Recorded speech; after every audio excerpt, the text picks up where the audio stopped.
এ পর্যায়ে গুরুত্বপূর্ণ বয়ান পেশ করবেন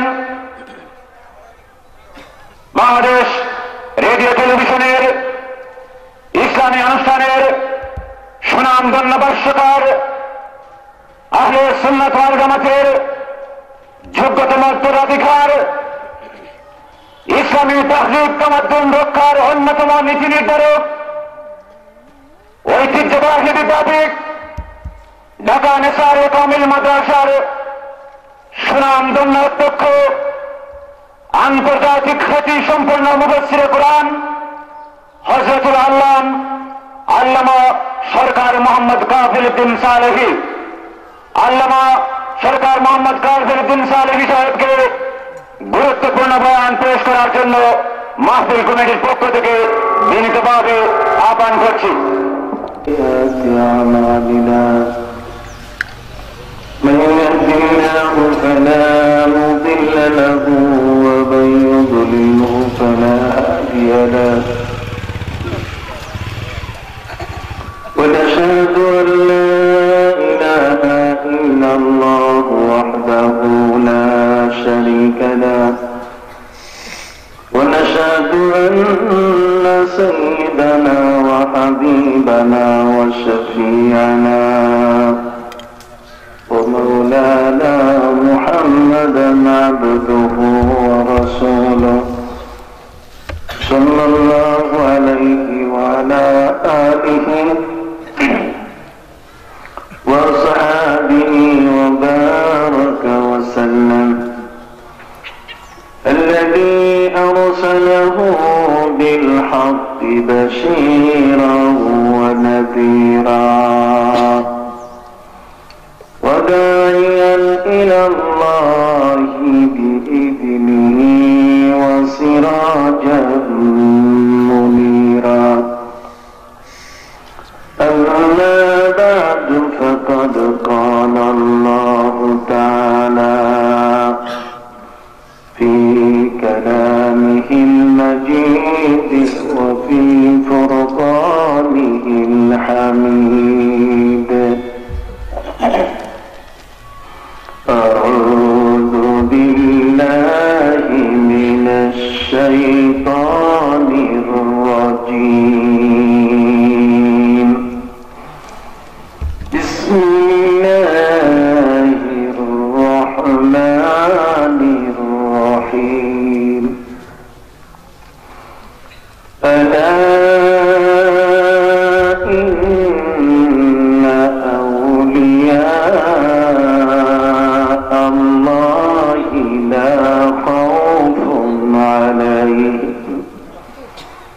لا خوف عليهم ولا هم يحزنون الذين آمنوا وكانوا يتقون لهم البشرى في الحياة الدنيا وفي الآخرة لا تبديل لكلمات الله ذلك هو الفوز العظيم وقال تعالى مخبرا وآمرا إن الله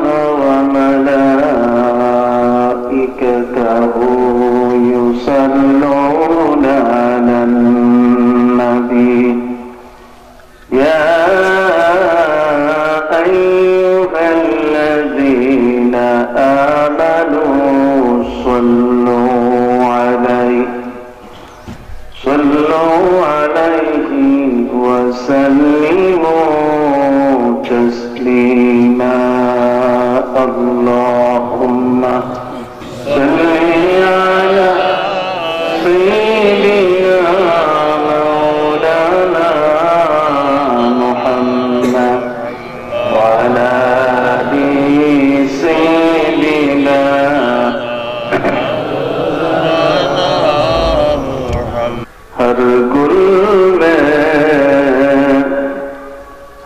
शजर में मोहम्मद का नूर है बलगल उला बिकमालिही कशफत तुजा बिजमालिही हसनत जमीउ खिसालिही सल्लू अलैहि व आलिही। এই উপমহাদেশের অত্যন্ত শ্রদ্ধাভাজন পীরে কামেল সাহেব রহমতুল্লাহ আলাইহির ইশারের সব উপলক্ষে আয়োজিত আজকে এই মাহফিলের সম্মানিত সভাপতি, আমার পাশেই বসা আল্লামা সিংগাইপুরি সাহেব রহমতুল্লাহ আলাইহির সুযোগ্য সাহেবজাদা, সোনাপুর মাদ্রাসার সম্মানিত সুপার মুদ্দুল্লাহ আলী, মুরব্বিয়ানে কেরাম, সমাবেশী ভাইরা, যুবক বন্ধুরা, স্নেহের এবং আদরের কচিকাচা শিশুরা, পর্দার আড়ালে আমার বোনেরা, আজকের এই মহতি মোবারক ইশারের সব মাহফিলে আসতে পেরে আমি নিজকে ভাগ্যবান মনে করছি। সম্মানিত শুধু ইশারের সবের অর্থ হল সব পাঠিয়ে দেওয়া। এমন একজন মহান ওলি এই সিংগাইকুড়িতে অবস্থান করছেন, তিনি আল্লাহর অত্যন্ত মকবুল একজন বান্দা ছিলেন। তার জীবন কর্ম মানুষের জন্য দিক নির্দেশক, মানুষকে পথ দেখায়। পবিত্র কোরআন মজিদে আল্লাহ পাক রব্বুল আলামিন নবীদের জীবনী আমাদেরকে চর্চা করতে বলেছেন। পবিত্র কোরআন মজিদে আল্লাহ তাআলা বলেছেন, ওয়াসকুর ফিল কিতাবি ইব্রাহিম ইন্নাহু কানা সিদ্দীকান নাবিয়্যা। তোমরা আমার নবী ইব্রাহিমের জীবনী চর্চা করো, তাহলে তোমরা দেখতে পাবে তিনি কত বড় ত্যাগী এবং সত্যবাদী ছিলেন। আল্লাহর রাহে নিজের সন্তানকে জবাইয়ের মাধ্যমে উৎসর্গ করার এতটুকু সৎ সাহস পৃথিবীতে কোনো বাবার কলিজায় নাই। অথচ একটি স্বপ্নের ঘটনাকে বাস্তব করতে গিয়ে নিজের সন্তানকে তিনি মিনায় নিয়ে গেছিলেন জবাই করার জন্য। পবিত্র কোরআন মজিদে তার ত্যাগের ঘটনা উল্লেখ করা হয়েছে এবং হযরত নবী ইব্রাহিম আলাইহিস সালামকে আল্লাহ পাক রব্বুল আলামিন এই মহা পরীক্ষাগুলোর পুরস্কার দিয়েছেন। ইন্নী জাইলুকা লিন-নাসি ইমামা,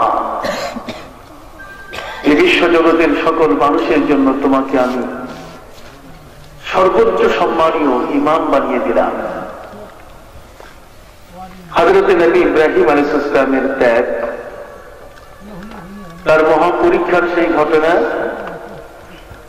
যদি এক এক করে আমরা সেটি অধ্যয়ন করি, আমরা যদি পড়ি, আমরা যদি সেটাকে চর্চা করি, আলোচনা করি, তাহলে সেখানে আমাদের জীবনের জন্য একটা ত্যাগের শিক্ষা, আল্লাহর রাহে অকপটে নিজের জীবনকে সুপে দেওয়ার একটি মানসিকতা আমাদের মধ্যে তৈরি হয়ে যাবে। পবিত্র কোরআন মজিদে আল্লাহ পাক রব্বুল আলামিন তিনি আমাদেরকে বলেছেন, ওয়াজকুর আবদানা আইয়ুব, তোমরা আমার নবী আইয়ুবের জীবনী চর্চা করো। একটু যদি বিপদে পড়ি তাহলে আমাদের হাউ কাউ শেষ থাকে না। কি হলো রে, শ্রেষ্ঠ হয়ে গেলাম। অথচ 7 বছর অসুস্থ হওয়ার পর যখন গায়ে পতন সৃষ্টি হলো, 70 বছর বয়সের পরে বাকি 7 বছর 77 বছর বয়সে এই সময়কালে যখন তার গায়ে পতন সৃষ্টি হলো, তখন স্ত্রী বারবার বলেছিলেন, রাহিমা, যে আপনি আল্লাহর কাছে একটু বলেন, আল্লাহর সাথে আপনার সম্পর্ক ভালো, আল্লাহকে বলে এই ওষুধটা একটা চিকিৎসার ব্যবস্থা করেন, যেহেতু আল্লাহ তাআলা বলেছেন ওয়াইদা মারিজতু ফাহুয়া ইয়াশফিন, আমি অসুস্থ হলে তিনি আমাকে সুস্থ করে তোলেন। কাজী অসুস্থতা থেকে মুক্তি দানের মালিক আল্লাহ। আপনি আল্লাহর কাছে আবেদন করুন যাতে এই পচন রোগটা থেকে আল্লাহ আপনাকে মুক্তি দেন। হযরতে দাউদ আলাইহিস সালাম তিনি বলেছিলেন, না, আল্লাহর কাছে আবেদন করতে আমার লজ্জা লাগে। কেন? যে আল্লাহ সুবহানাহু ওয়া তাআলা আমাকে 70 বছর সুস্থ রেখেছেন, আরো 70 বছর যদি আমি অসুস্থ থাকি তারপরে বলতে পারবো যে আল্লাহ আমি অসুস্থ। যে আল্লাহ আমাকে 70 বছর সুস্থ রাখলেন আর মাত্র 7টা বছর হয়েছে অসুস্থ থাকার, এর মধ্যেই আমি চিল্লাচিল্লি শুরু করবো, এটা ঠিক না। তাই আমি আল্লাহর কাছে বলতে পারবো না, আমার লজ্জা লাগে যে আল্লাহ আপনি আমাকে সুস্থ করে দেন। তিনি তো আমাকে সুস্থ রেখেছেন 70 বছর। কাজে আরো 70 বছর যদি রোগী হই তখন ইকুয়াল সমান সমান হলে পরে তখন বলা যাবে যে আল্লাহ আপনি আমাকে এখন মুক্তি দেন। আমি পারবো না। স্বামী অসুস্থ হলে সবচেয়ে বড় মাথা ব্যথা ঘরের স্ত্রী। স্বামী সুস্থ থাকুক, ভালো থাকুক, স্বামীর সংসার নিয়ে স্ত্রীর জীবন, অতএব সন্তান সন্ততি তামাম সুখের বিষয়গুলো স্বামীর সুখ শান্তির উপরে নির্ভর করে। অতএব স্ত্রীর বারবার আবেদনের প্রেক্ষিতে হযরতে আইয়ুব আলাইহিস সালাম আল্লাহর কাছে আবেদন করতে রাজি হলেন, কিন্তু সেই আবেদনটা যে নিয়মে করা দরকার ছিল তিনি সেই নিয়মে করেন নাই। নিয়ম ছিল যে আল্লাহ গায়ে পছন্দ হচ্ছে, আপনি আমাকে মুক্তি দেন। উনি একবারও বলেন নাই।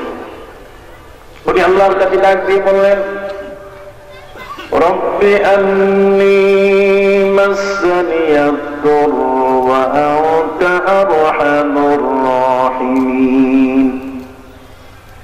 আল্লাহ কষ্টে আছে, আপনি তো মহোদয়াময়। সুবহানাল্লাহ, সুবহানাল্লাহ। আপনি দয়ার সাগর। একবারও আল্লাহর কাছে বলেন নাই যে আমার রোগটা থেকে আপনি আমার বাঁচান, মুক্তি দেন। নবী আইয়ুব আলাইহিস সালামের ধৈর্য এত বড় ছিল, ধৈর্যের পরাকাষ্ঠা ছিলেন, পোকা লেগেছে গায়ে, তারপর আল্লাহকে বলছেন না। লজ্জা পান যে 70 বছর পার হোক, তারপর আল্লাহকে বলবো যে আল্লাহ শান্তি দিয়েছেন 70 বছর আর কষ্ট পাইলাম কত? 70 বছর। এখন আপনি আমাকে সুস্থ করার ব্যবস্থা দেন। 7 বছরে চিল্লাচিল্লি শুরু করবো, এটা ঠিক না। এই জন্য পবিত্র কোরআনের মধ্যে আল্লাহ বলছেন, আইয়ুবের জীবনী পড়ো, নবী আইয়ুব আলাইহিস সালামের জীবনী পড়লে তোমার মধ্যে ধৈর্য সৃষ্টি হবে। সুবহানাল্লাহ। ওয়াযকুর ফিল কিতাবে ইসমাঈল,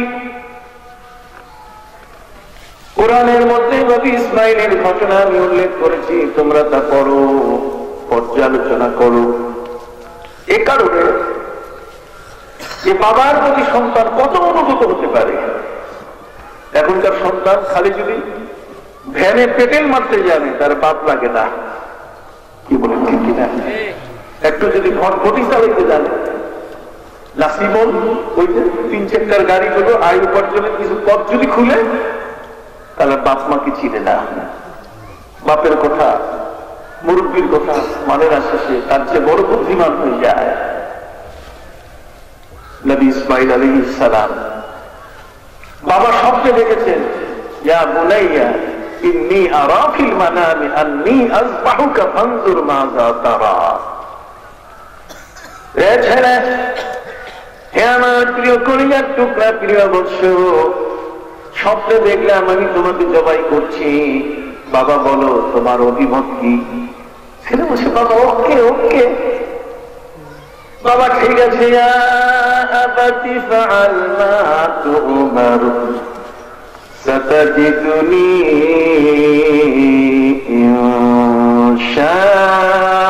ইনশাআল্লাহু মিনাস সাবিরিন। বাবা আপনি আল্লাহর হুকুম পালন করুন। ইয়া আবাতি ফাআল মা তু'মার, যে বিষয়ে আদিষ্ট হয়েছেন, যে হুকুম আপনার উপরে এসেছে আপনি কার্যকর করেন। আমি কথা দিলাম আমি ধৈর্যের সাথে আপনাকে সাহায্য করব। আমার গলায় ছুরি দিলে আমি কোনোদিন তা দূরে সরাই দেব না। সন্তান মা বাবার জন্য এত অনুভূত হতে পারে। এই জন্যই পবিত্র কোরআন মজিদ আল্লাহ পাক রব্বুল আলামিন বলছেন, নবী ইসমাইলের জীবনী তোমরা চর্চা করো, তাহলে উদাহরণ সহ তোমরা বুঝতে পারবে যে কিভাবে সন্তান মা বাবার অনুগত হয়, কিভাবে অনুগত হতে হয়। সম্মানিত সুধী ভাইরা আমার, পবিত্র কোরআন মজিদের মধ্যে 27 জন নবীর কথা আছে, সূরা আম্বিয়ার মধ্যে 14 জন নবীর কথা আছে। কতজন? 14 জন। সকল নবীর আলোচনার পরে আমার নবীর আলোচনা সবার শেষে আল্লাহ করেছেন, এই কারণে যে নবী যেহেতু ফি যুহুর, তার প্রকাশের দিক থেকে, আত্মপ্রকাশের দিক থেকে তিনি পরে প্রকাশ পেয়েছেন। এটা নয় যে তার ডিগ্রি ছিল, তিনি নবুয়তি নতুন করে পাইছেন হেরা পর্বতে। হেরা পর্বতে তিনি নবুয়তি পান নাই, হেরা পর্বতে ওহী পেয়েছেন। সুবহানাল্লাহ। হেরা পর্বতে কি পেয়েছেন? ওহী পেয়েছেন, ওহী নাযিল হয়েছে। নবুয়তি হেরা পর্বতে তিনি আনতে যান নাই, নবুয়ত তো ডিক্লারেশন হয়ে গেছে সেই আলমে খালক, আলমে আমরের আগে।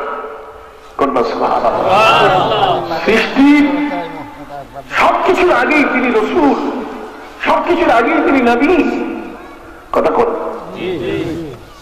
মুহাম্মদ নাম দিয়ে আল্লাহ তাকে পরিচয় করান নাই, পরিচয় করিয়ে দিয়েছেন সুম্মা জাআকুম রাসূল وَإِذْ أَخَذَ اللَّهُ مِيثَاقَ النَّبِيِّينَ لَمَا آتَيْتُكُم مِّن كِتَابٍ وَحِكْمَةٍ ثُمَّ جَاءَكُمْ رَسُولٌ। রাসূল বলে নবীর পরিচয় আল্লাহ তুলে ধরেছেন।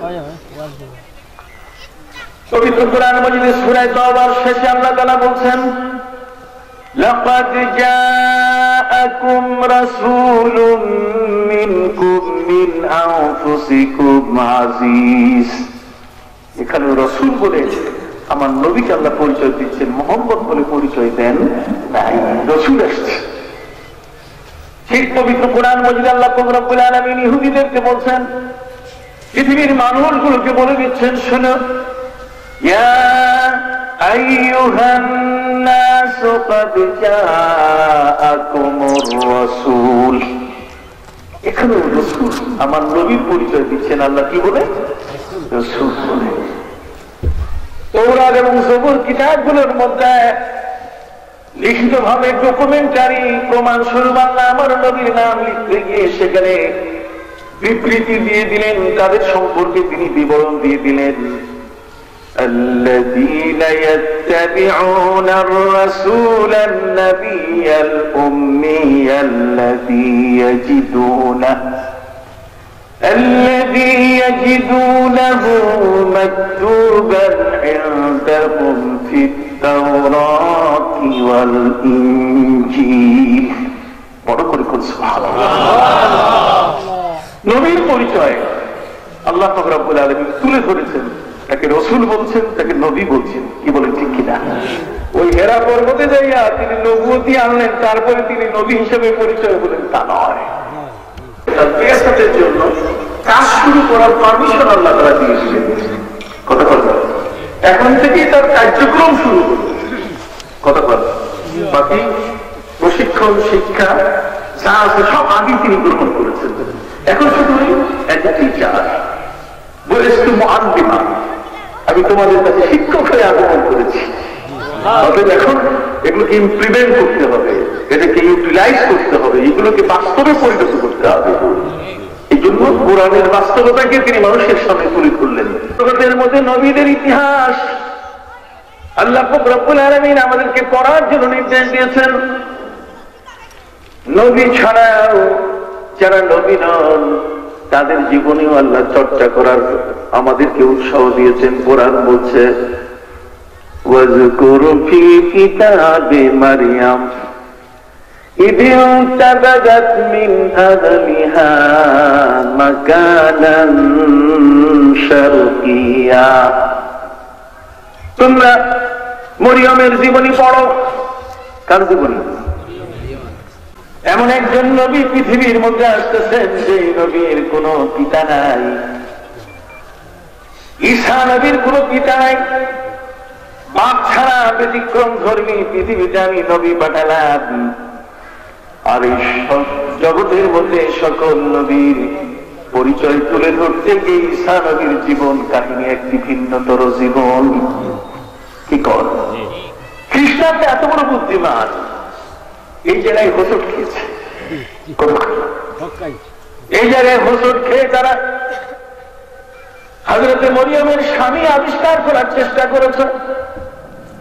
মরিয়মের স্বামী ইউসুফ নামে একজন ব্যক্তিকে তারা বানিয়েছে, যে কারণে খ্রিস্টান জগতের মধ্যে অধিকাংশ সন্তানের নাম তারা জোসেফ রাখে। জোসেফ মানে ইউসুফ, কথা বল না, যেমন Saint Joseph, Saint Joseph School, Joseph মানে ইউসুফ, ওরা বিকৃত করেছে। কারণ পশ্চিম আমেরিকায় আমি দেখেছি, সেখানে আমি আমেরিকাতে যাই, পশ্চিম আমেরিকার মধ্যে তারা 520টা নাম সিলেকশন করে দিয়েছে, যে 520টা নামের বাইরে কোন নাম এই দেশের মানুষ রাখতে পারবে না। এই নামগুলোর মধ্যে কোনো না কোনো একটা নাম রাখতে হবে, বাইরের কোনো নাম রাখলে তার রেজিস্ট্রেশন হবে না, তার চাকরি হবে না, এবং সেগুলো সব খ্রিস্টানি নাম। এগুলো এর উপরে আমি বই লিখেছি। সম্মানিত শুধু ওই সমস্ত এলাকায় মুসলিম যারা, তারা তো বাধ্য তাদের সন্তানদের নাম রাখতে গিয়ে 520টির মধ্যে কোন একদিকে বেছে নিতে হবে। এই জন্য আমি তাদেরকে লিখিত পরামর্শ দিয়েছি এবং বক্তব্য বলেছি যে এদের মধ্যে কিছু নবীদের নাম ওই 520-এর মধ্যে আছে, কাজে আপনারা আপনাদের সন্তানদের নাম নবীদের নামের ওই নামগুলো বেছে নিবেন। কথা কি বুঝতে পেরেছেন? আমাদের তো ফতোয়া দিতে হবে, তাদেরকে তো রক্ষা করতে হবে। যদি এতটুকু নাই করা যায়, তাহলে খ্রিস্টানি একটা নাম গ্রহণ করতে হবে, সেটা স্কুলে চলবে, আর ঘরে বসে আব্দুল্লাহ, আব্দুর রহিম এই নাম চালু করতে হবে। বাইরের নাম হবে তার একটা, আর ঘরের ভিতরের নাম হবে কি মুসলমানি নাম। এরকম সুবহানাল্লাহ। সম্মানিত শুধু ভাইরা আমার, জগতের মধ্যে হযরতে মরিয়ম সম্পর্কে আল্লাহ আমাদেরকে বলছেন, মরিয়মের জীবনী পড়ো। মরিয়মের জীবনী খুঁজতে গিয়ে সেখানে তোমরা দেখবে মা তার সন্তান গর্ভে নিয়ে কত বিপদ মনে করছিলেন। فأجاءها المخاض إلى جذع النخلة قالت يا ليتني مت قبل هذا وكنت نسيا منسيا। মার সন্তানের মৃত্যু হয়ে যাবে, কেউ কোনোদিন জিজ্ঞাসা করবে না। ওই মুহূর্তে শিশু ঈসা পৃথিবীতে এসে গেছে। মায়ের নিচে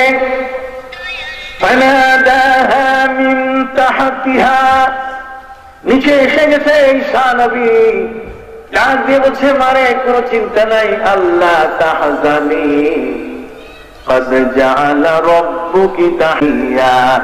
যেই মরা গাছের খেজুরের গোড়ায় বসে, ওই মরা গাছের খেজুরের গোড়ার নিচে জমজমের পানির মতো পানির ফোয়ারা চালু হয়ে গেছে। মরা খেজুর গাছটা জিন্দা খেজুর গাছ হয়ে গেছে, এর মাথার মধ্যে তরতাজা কাঁচা পাকা ফল ধরেছে। মা ওহুজি ইলাইকি বিজিযিন নাখলাতি কানা ফিল মাহাদি সাবিয়া قال إني عبد الله آتاني الكتاب وجعلني نبيا। সুবহান আল্লাহ। শিশু ঈসা পরিচয় দিচ্ছে দোলনা থেকে, আমি কে? কথা বললাম, আল্লাহর কুদরতি ক্ষমতা, অসম্ভবকে আল্লাহ সম্ভব করতে পারেন। মরিয়মের জীবনী পড়লে আল্লাহর কুদরতি ক্ষমতার প্রতি মানুষের আস্থা বেড়ে যাবে। قالت يا ويلتى أألد وأنا عجوز وهذا بعلي شيخا إن هذا لشيء عجيب। হযরত ইব্রাহিমের স্ত্রী 120 বছর বয়সে তার গর্ভে সন্তান আসবে, স্ত্রী বলছে অসম্ভব, এটা হবে না, আমি বৃদ্ধ, আমার স্বামী বৃদ্ধ। ওয়াহাযা বালি শাইখা, ইন্না হাযা লাশাইউন আযীম। ফেরেশতারা বলছেন ক্বালু আতা'জাবিনা মিন আমরিল্লাহ, আল্লাহর আদেশকে তুমি দুর্বল মনে করতেছো, অসম্ভব। ইন্নামা ইযা আরাদা শাইয়ান আন ইয়াকুলা লাহু কুন ফায়াকুন, ইচ্ছে করলে আল্লাহ যখন বলে কুন হইয়া যাও, সাথে সাথে সেটা হয়ে যায়। পবিত্র কুরআন মজিদ যদি আমরা খুলে দেখি, একের পর এক কোরআনের নির্দেশনা শুধুমাত্র নবী রাসূলদের কথা বলে আল্লাহ শেষ করেন নাই, বরং পবিত্র কোরআনে আল্লাহ বলে দিয়েছেন আতিউল্লাহ ওয়া আতিউর রাসূল ওয়া উলিল আমরি মিনকুম, আল্লাহ ও আল্লাহ রাসূলকে মানো এবং তোমাদের মধ্যে যারা দ্বীনের পথ দেখায় তাদেরকে মানো। যারা ধর্মের পথ দেখায়, যারা ইমানের পথ দেখায়, কারা ইমানের পথ দেখায়, কারা সেই কাজটি করে, পবিত্র কুরআন বলে আমার আল্লাহ বলেন واتبع سبيل من أناب إلي ثم إلي مرجعكم فأنبئكم بما كنتم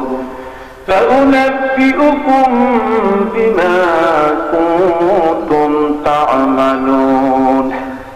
আল্লাহ বলেন তোমাদের মধ্যে এমন কিছু মানুষ আমি পৃথিবীতে পাঠিয়েছি, দেখতে তোমাদের মতো কিন্তু চোখগুলো তোমাদের মতো নয়, দেখতে তোমাদের মতো কিন্তু মুখটা তোমাদের মতো নয়, দেখতে তোমাদের মতো হাতটা তোমাদের মতো নয়, দেখতে তোমাদের মতো চালচলন তোমাদের মতো নয়। এরা আমার এমন প্রিয় বান্দা, তাতাজাফা জুনুবুহুম আনিল মাদাজি' ইয়াদউনা রাব্বাহুম খাওফান ওয়া তামআ। আমার এই সকল বান্দা এমন, তোমরা ঘুমায় থাকো আর ওরা রাত হলে পরে আল্লাহর প্রেমিক হয়ে সিজদায় এবং রুকুতে দাঁড়িয়ে যায়। সুবহানাল্লাহ। তোমাদের মতো, কিন্তু তোমরা ঘুমাও আর তারা কি ঘুমায় না। কথা বল না কেন?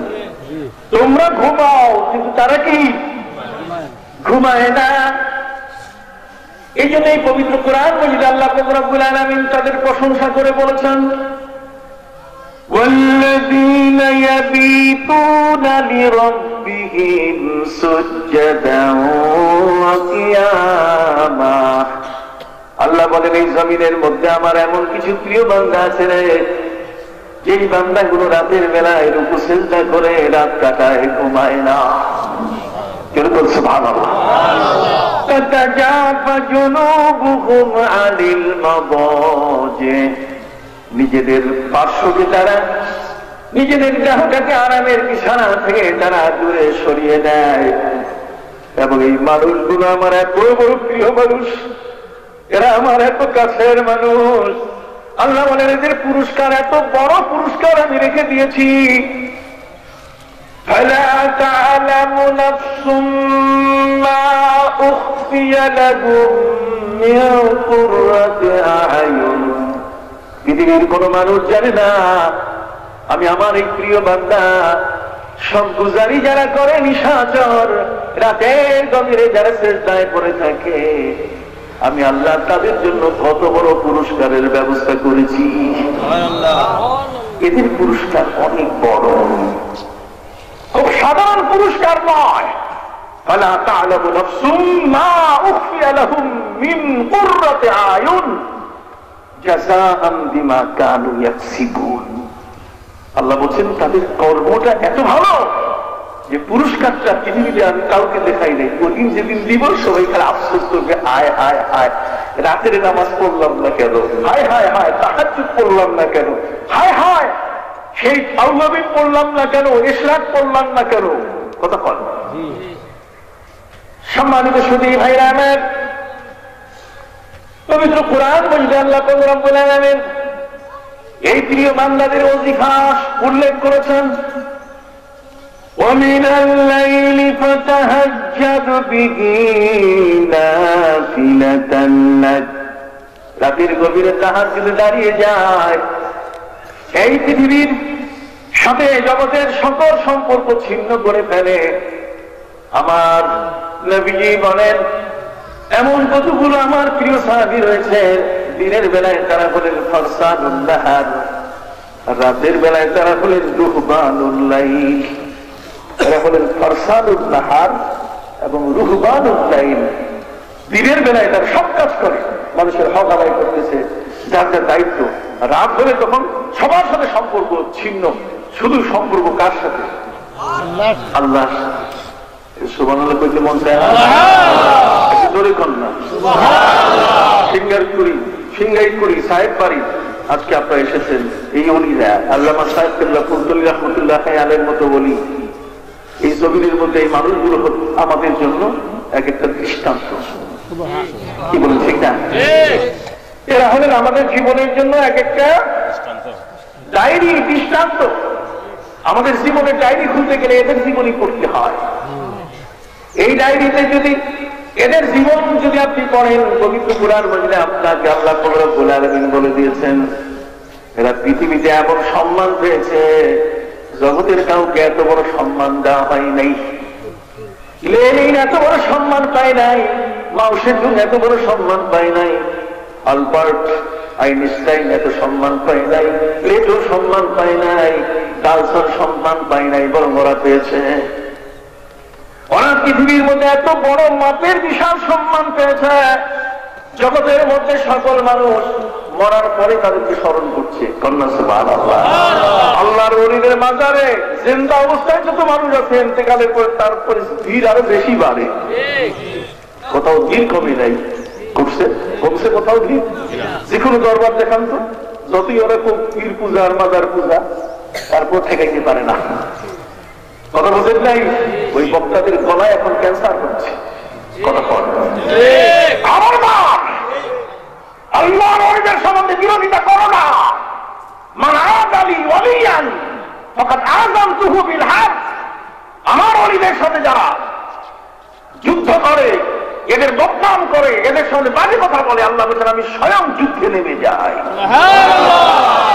আমি তাকে এক সেকেন্ডের জন্য ছাড় দেই না। কথা কি বুঝতে পেরেছি? সম্মানিত সুধী ভাইরা আমার, এ সমস্ত অলি বান্দা আমার প্রিয় বান্দা, এরা আমার এত কাছে, এদের গায়ে হাত দিলে আমি আল্লাহর গায়ে হাত দেওয়া হয়। কথা বল। এদের গায়ে হাত দিলে কার গায়ে হাত দেওয়া হয়? আল্লাহর গায়ে হাত দেওয়া হয়। ওলিদের সম্পর্কে বলো না, মুখ বন্ধ রাখো, না চিনলে চুপ থাকো, বাজে মন্তব্য করো না।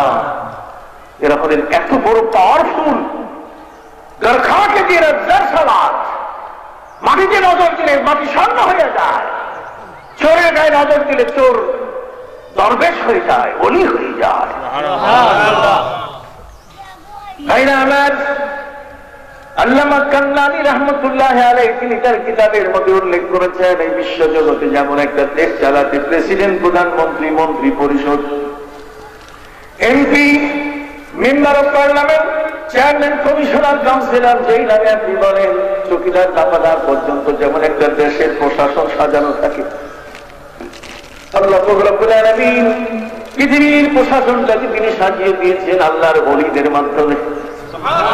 এদের মধ্যে একজন আছে গাউসুল আজম, আরেকজন আছে কুতুবুল আকতাব, আরেকজন আছে কুতুবুল ইরশাদ।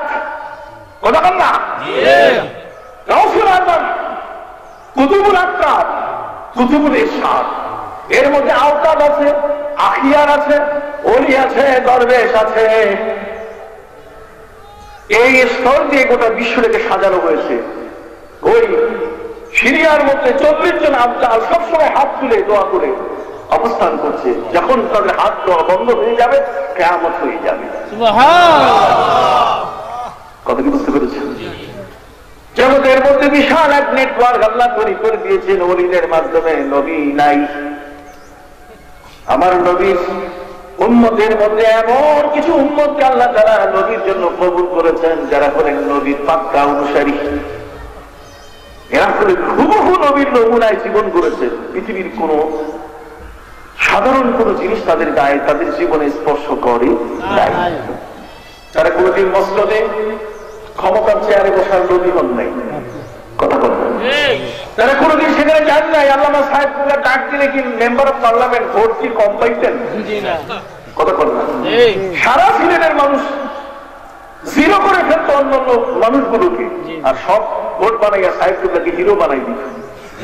কি করতে কিনা ওরা কি বুঝ ব্যবস্থা কম ছিল? মসনদের চেয়ারটা দখল করতে পারতেন। কি বলেন? সম্মানিত সুধীলা, আল্লাহর ওলিদের শান হলো যে তারা শুধুমাত্র ওই মসনদে বসে কয়েকটা লোককে সংশোধন করবেন তা নয়, তারা গোটা পৃথিবী হেদায়েত করবেন।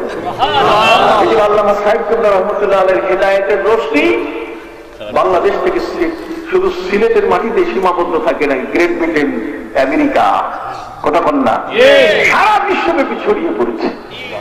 পৃথিবীর কোথাও কোন জায়গায় আপনি আটকায় দেখাতে পারবেন না যে পর্যন্ত শেষ দিন পরে সাহেব কেবলার খেদমত যায় নাই, চতুর্দিকে ছড়িয়ে গেছে। আমি সচক্ষে দেখে এসেছি। কথা কি বুঝতে পেরেছেন? আল্লাহর ওলিদের হেদায়েত কত বড়। সম্মানিত শুধু খাজা আজমেরি রহমতুল্লাহ আলাইহি তারা হলেন এরকম। খাজা আজমেরিকে বলা হয়েছে সুলতানুল হিন্দ, হিন্দুস্তানের বাদশাহ। কথা বল না। হযরতের বাবা শাহজালালকে বলা হয়েছে সুলতানের বাদশাহ। কি বলেন ঠিক না? কত বড় বড় সুলতান তো গেছে, কিন্তু সেই সুলতানের চেয়ে বড় সুলতান ওই সুলতান ইলতুৎমিশ, এদের নাম কেউ দেয় না। কিন্তু বাবা শাহজালালের নাম আমাদের কাছে আছে কিনা? হাত উঁচু করে বলেন আছে কিনা?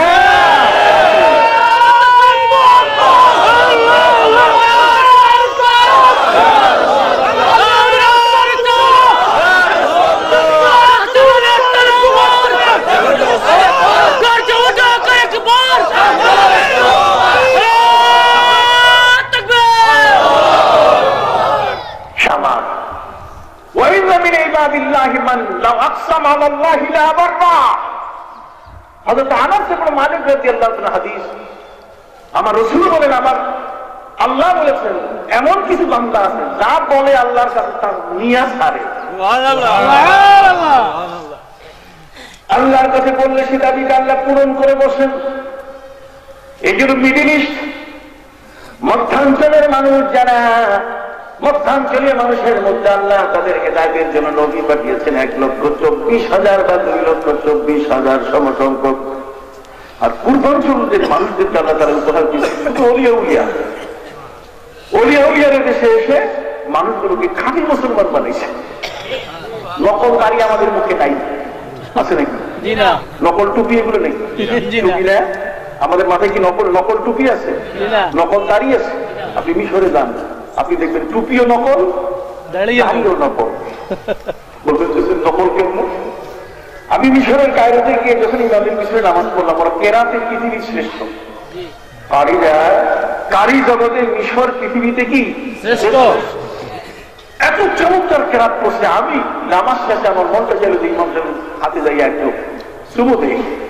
যখন আগে গেলাম অর্ধেক পথ যাওয়ার পরে আমি আটকে গেলাম, কেউ আমাকে বাধা দেয়নি, আমি নিচে আটকে গেলাম। কেন?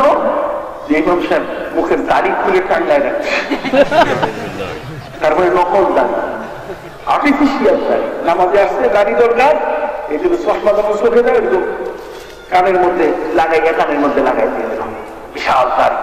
আল্লামা, কথা বুঝেন নাই? বিশাল বড় আল্লামা হয়ে গেল। এরপর আবাকুবা দেখেন ওই যে কালা একটা দিয়ে ঢাকে, কালাটা খুলে ধুয়ে দিল, দেখলো ক্যান্সার, মিস্টার মৌদুদি নাই, জিরো। অবাক হয়ে গেলাম, ভাইরা এতক্ষণ কার কেরাত শুনলাম। আর বাংলার জমিনের মধ্যে এসে দেখুন, আজ পর্যন্ত কোন ইমাম এদেশের মধ্যে নকল দাড়ি করে নামাজ পড়বার কোন সুযোগ পায় পারবে না। কারণ আল্লাহর ওলিরা দেশকে পাহারা দিচ্ছে। আল্লাহর ওলিরা দেশকে কি দিচ্ছে? পাহারা দিচ্ছে। অসম্ভব, এগুলো দেশে হওয়া যাবে না। সরকার যেই আসুক না, আমরা এগুলো নিয়ে চিন্তা করি না। সরকার যেই আসুক তাও দরবার ঠিক থাকবে, মাদ্রাসা ঠিক থাকবে, মসজিদ ঠিক থাকবে। সরকার দান করুক আর কি নাই করুক, এই তো আটকায় দেশের মুসলমান করে না। এই দেশের মুসলমান সরকারের পা ধরে মাদ্রাসা, সরকারের পা ধরে মসজিদ চালাবে, সেই মুসলমান নয়। এদেশের মুসলমান নিজের পকেটে টাকা আছে, যদি না হয় তো সরকারের মসজিদ মাত্র 2-3টে মসজিদ। ঠিক। আর বাংলাদেশের মসজিদ সংখ্যা হল 3,44,000 মসজিদ। যেগুলো বানাইছে কোন সরকার বানাইছে? আমার মতো সরকার, মৌলানা মোহাম্মদ কাফিল উদ্দিন সরকার, এইরকম সরকার বানাইছে। কথা বুঝতে পারছি? এই সরকারগুলো এইগুলো বানাইছে, অন্য কেউ না। কথা কি বুঝতে পেরেছেন? সম্মানিত সুধী ভাইরা আমার,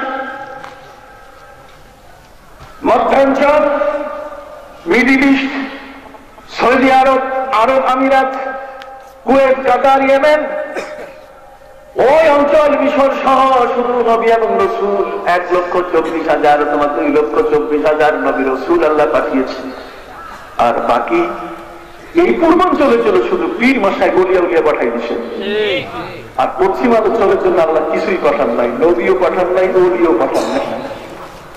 কথা কর ওয়েস্টার্ন কান্ট্রি, তার মানে সেখানে কোনো নবী তো নাই, কোনো ওলিও নেই।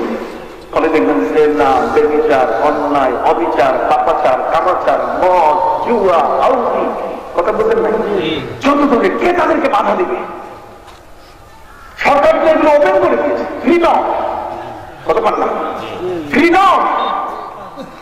সরকার তো পুরুষে পুরুষের বিবাহ বৈধ করে দিয়েছে। আর আমার দেশে সরকার আইন পাস করুক, সরকারের তত্ত্বা উল্টাই দিব। কথা বুঝেন নাই? সরকার যদি পুরুষে পুরুষে বিয়ের আইন করে দেশে, তাহলে দেশের আর সরকারের থাকা লাগবে না 2 সেকেন্ড। কথা কর। সম্মানিত সুধী ভাইরা আমার, এদেশের মধ্যে মুজাহিদ সিংহদা সরকুল শাহজালাল ইয়ামানির সেই উত্তরসূরিরা, আল্লামা সাহেব কেবলার উত্তরসূরিরা কিন্তু এই জমিনে মৌজুদ আছে। ওরা ভালো মতো জানে যে এখানে হাত দেওয়া যাবে না, যে আগুন জ্বলে পুড়ে ছাই হয়ে যাবে। কথা বুঝতে পেরেছেন? অতএব এই ধরনের মহান ব্যক্তি যারা, আল্লামা সুফি মাওলানা আব্দুল মান্নান রহমতুল্লাহ আলাইহির মতো ব্যক্তি এই সিংগাইপুর এলাকার আজকে মাটিতে শোয়া আছে, তাকে চেনা যাবে না, তাকে বুঝতে হবে তার জীবন কর্ম পর্যালোচনা করে। কথা বল না? সাহেব কেবলা কে ছিলেন? আজ থেকে 1000 বছর পরে যারা আসবে তাদের কাছে তাদেরকে সাহেব কেবলাকে তুলে ধরতে হবে। একজন আল্লাহর ওলির ইন্তেকাল, যে কবিতা সিলেটের মানুষ লেখা শুরু করছে, যতগুলো হামলা হয়েছে, যতগুলো নাচ হয়েছে, সাহেব কেবলার মার্সিয়া, তার শানের উপরে যতগুলো এই ধরনের নজর লেখা হয়েছে, আমার মনে হয় পৃথিবীতে খুব কম অলির জীবন এটা লেখা হয়েছে। এই জন্য আমি বলে থাকি উনি বিশ্ব অলি। অনেকই আর সিলেটের মানুষ আপনাদের কবি এটা বোঝা যায় নাই আগে। আপনাদের মধ্যে যে পবিত্র স্বভাব আছে, কবি হওয়ার মতো যে একটা যোগ্যতা আছে এটা বোঝা যায়নি, সাহেব কেবলার পরে এটা প্রকাশ করেছে। আমি কি মিথ্যা বলছি নাকি? বাস্তব সত্য কথা, আমি তো ধার করা কথা কই না। সম্মানিত সুধী ভাইরা আমার, এ সমস্ত আউলিয়া উলিয়া জকিগঞ্জের জীবনে তিনি জন্ম নিয়েছেন। জকিগঞ্জ, জকি মানে পবিত্র, জকি মানে কি? পবিত্র, জাকিয়া পবিত্র জায়গা। কথা বলেছে ভালো জায়গার নামটা বড় চমৎকার। জকিগঞ্জ মানে পবিত্র গঞ্জ, গঞ্জ মানে সমাবেশ, গঞ্জ মানে হাসর, হাসর, হাসরকে ফার্সি ভাষায় বলে গঞ্জ। যেমন মাহি গঞ্জ, মাহি গঞ্জ, যেমন বদর গঞ্জ। গঞ্জ শব্দের অর্থ হচ্ছে যেখানে অনেক মানুষ, অনেক আল্লাহর ওলিরা একত্রিত হয়, তাকে গঞ্জ বলে।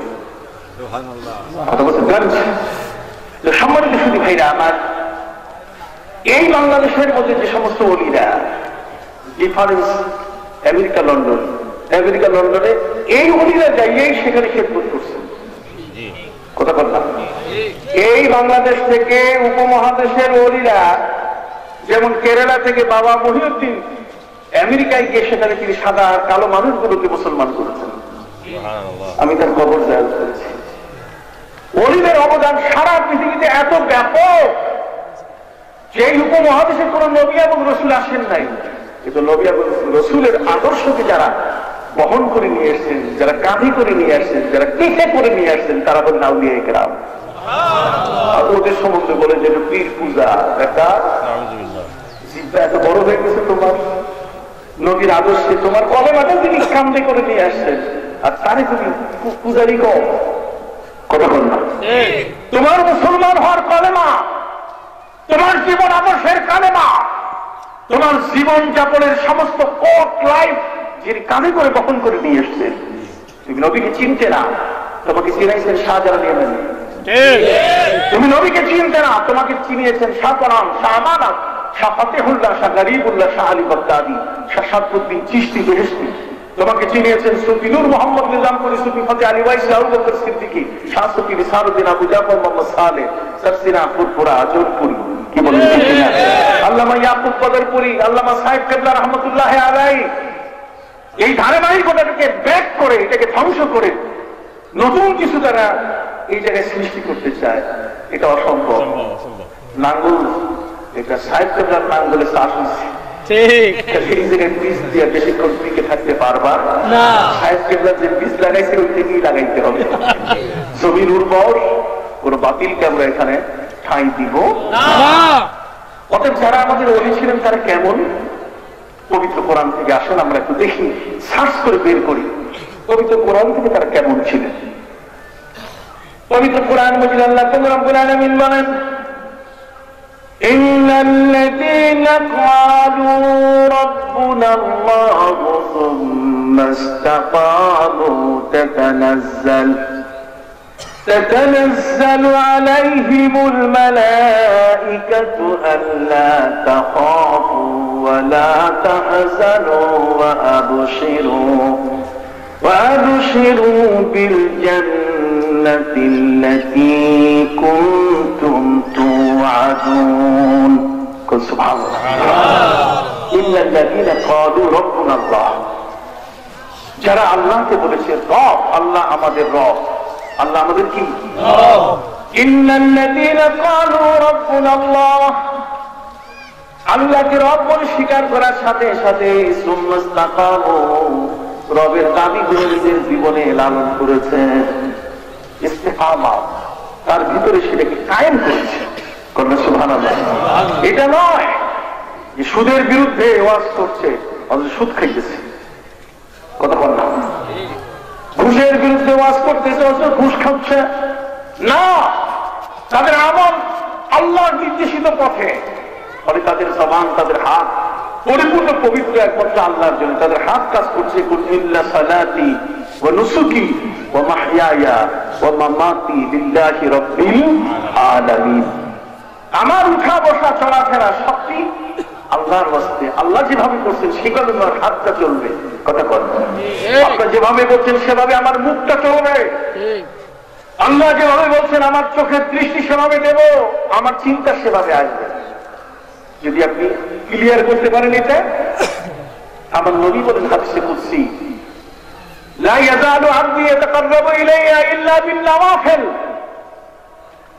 বান্দা ফরজ নামাজ পড়ে ইবাদত শেষ করে, ঠিক আছে, বান্দা বন্দেগী করে, কিন্তু বান্দা বন্দেগী করে তাই মুক্ত হলো, কিন্তু বন্দেগীর থেকে সবচেয়ে কাছের যে স্তরটা সেটা হলো বন্ধু হওয়া। বন্দেগী দিয়ে বান্দা আপনার কাছে যায়, কিন্তু বন্ধু হয় না। বন্ধু হয় কখন? যখন ফরজের সাথে সুন্নত নামাজ, ইশরাক, আউয়াবিন, কথা বল না, চাষের নামাজ, এগুলো যখন পড়া শুরু করে তখন আল্লাহ দেখে কিরে কে দেখি আমি যা কইছি তার চেয়ে বাড়তি করতেছি, কাজে আর এখন আমরা বান্দা নাই, সে এখন আমার বন্ধু হইয়া গেছে। বান্দা যখন বন্ধু হয়ে যায়, আমার আল্লাহ বলেন ফাকুনতু বাসারুহুল্লাযী ইয়াবসুরু বিহি, আমি ওই বান্দার চক্ষু হয়ে যাই, তখন সেই বান্দা আমার চোখে দেখে।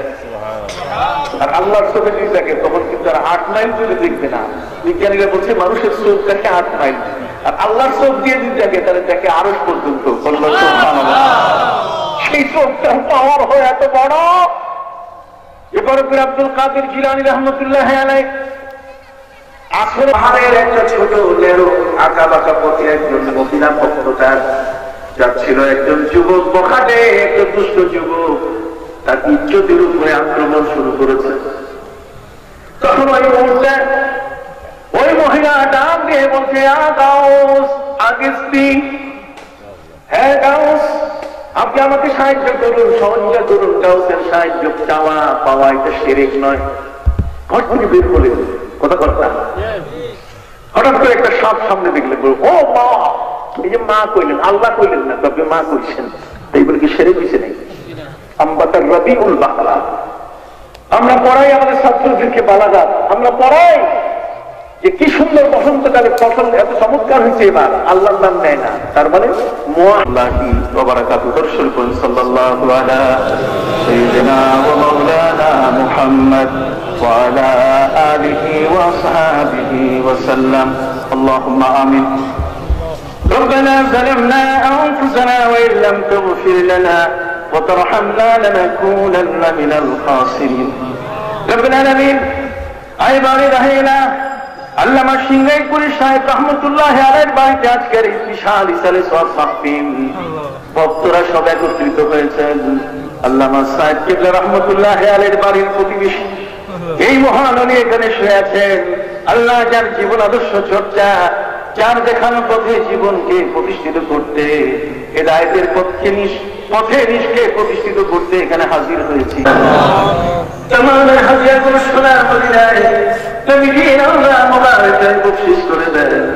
আম্বিয়া মুরসালিন সাহাবায়ে কিরাম শুহাদায়ে তাবিঈন তাবিঈন মুমিনিন মুমিনাতে রূহের হাদিয়া বখশিশ করে দেন।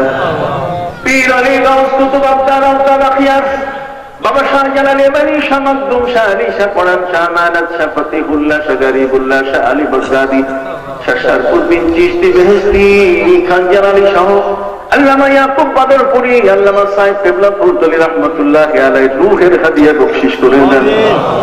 আমাগুদ সরসিনা ফুরফুরার পীর ভাষায় গলিয়া উলিয়া তাদের রূহের হাদিয়া বখশিশ করে দেন।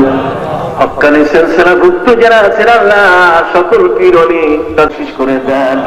আল্লাহ তার জীবনের খিদমত গুলো কবুল ও মঞ্জুর করে নেন। তার ছেলে বর্তমান পীর সাহেব তিনি অসুস্থ, আল্লাহ তাকে আপনি পূর্ণাঙ্গ শিফা দান করুন। আল্লাহ আপনি তার হায়াত দারাজ করে দেন।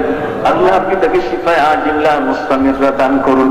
মা বোন যারা হাত পেতেছেন, বিদেশের মাটিতে যারা অবস্থান করছেন, যারা অর্থ করে পাঠিয়েছেন, যারা এখানে হাজির হয়েছেন দূর এবং কাছ থেকে, আল্লাহ সবার ঘরে অসুস্থ রোগীদেরকে বিমার আজারে যারা আছে শিফা দান করুন। সবার ঘরে রিজিকের দুয়ার খুলে দেন। বেকার সন্তানদের কাজের ব্যবস্থা করে দেন। বিদেশের মাটিতে যারা যেতে চায় তাদের কাগজপত্র প্রসেসিং এর সুযোগ করে দেন। আল্লাহ পাক সবার ঘরে সবাইকে নামাজি বানায় দেন, রোজাদার দিনদার পরেজগার বানায় দেন। আর এই মাহফিলটি শেষ পর্যন্ত ফজর পর্যন্ত যেন সুন্দরভাবে পরিচালিত হয় আল্লাহ আপনি কবুল করে নেন। মেহমান যারা আসছেন তাদের কোথায় যেন মানুষগুলো উপকৃত হতে পারে আল্লাহ কবুল করে নেন। আর এই দরবারকে আল্লাহ কিয়ামত পর্যন্ত হেদায়েতের দরবার হিসেবে কবুল করে নেন। আল্লাহ পাক খাস করে যারা আসবে তারা যেন খালি হাতে ফিরে না যায়। আল্লাহ রহমত বরকত নিয়ে যেন বরকতপুর থেকে যেন বরকত নিয়ে যেতে পারে আল্লাহ কবুল করে নেন। আল্লাহ আমাদের দেশটির উপর রহম নাজিল করুন। আল্লাহ জালেমের জুলুম থেকে মজলুমকে আল্লাহ হেফাজত করুন। আল্লাহ পৃথিবীর প্রতি ইঞ্চি মাটিতে শান্তি দান করুন। নবী জন্মের শুভাগমনের মাস মাহে রবিউল আউয়াল, এই সুন্দর মুহূর্তে আল্লাহ আপনার শাহী দরবারে আমরা হাত পেতেছি। আল্লাহ জীবনের জন্য একবারের মতো হলেও কাবা ঘর না দেখাইয়া, আপনার হাবিবের রওজা জিয়ারত না করাইয়া আমাদের কারো গায়ে কাফনের কাপড় চড়াইয়েন না। সাল্লাল্লাহু তাআলা আলা খায়রি খালকিহি ওয়া নূরি আরশিহি ওয়া সাইয়্যিদিনা ওয়া মাওলানা মুহাম্মাদ ওয়া আলা আলিহি ওয়া সাহবিহি আজমাইন। সুবহান রাব্বিকা রাব্বিল ইজ্জাতি আম্মা ইয়াসিফুন ওয়া সালামুন আলাল মুরসালিন ওয়ালহামদুলিল্লাহি রাব্বিল আলামিন বিহুরমাতি লা ইলাহা ইল্লাল্লাহ।